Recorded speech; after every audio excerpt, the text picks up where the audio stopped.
Le président palestinien Mahmoud Abbas a débuté en Égypte une tournée de rencontres diplomatiques afin de considérer une éventuelle reprise des pourparlers avec Israël. Par ailleurs, Salam Fayyad, le Premier ministre de l'autorité palestinienne, a récemment affirmé que le futur État palestinien sera libéré de barrières et d'implantations juives. Celui-ci a également appelé la communauté internationale à intervenir afin qu'Israël cesse de négliger le droit des Palestiniens. Semaine devant le domicile du Premier ministre.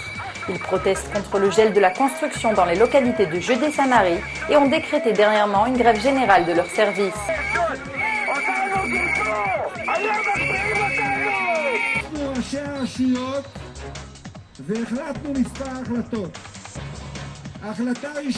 Par ailleurs, un habitant de Beitar Illit a été attaqué et frappé par un chauffeur travaillant pour l'administration civile. Ce dernier était venu confisquer du matériel servant à la construction dans cette localité du Gush Etzion.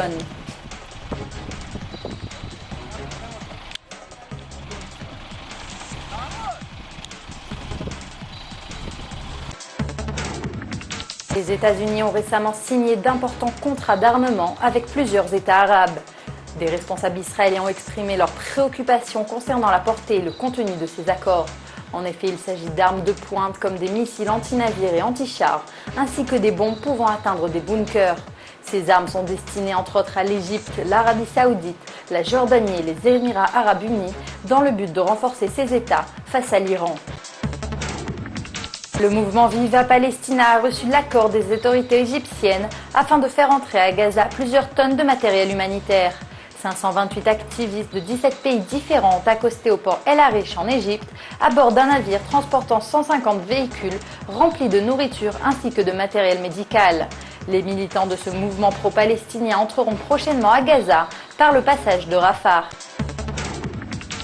Le site officiel des services secrets israéliens a dernièrement publié des données confidentielles concernant ces techniques d'espionnage. En effet, des explications sont données sur les menaces terroristes concernant Israël et sur de nombreuses opérations secrètes qui ont été exécutées. Par ailleurs, l'histoire de cette organisation y est racontée, ainsi que celle de ses membres. Et pour les apprentis espions qui seraient intéressés, des possibilités de recrutement y sont également invoquées.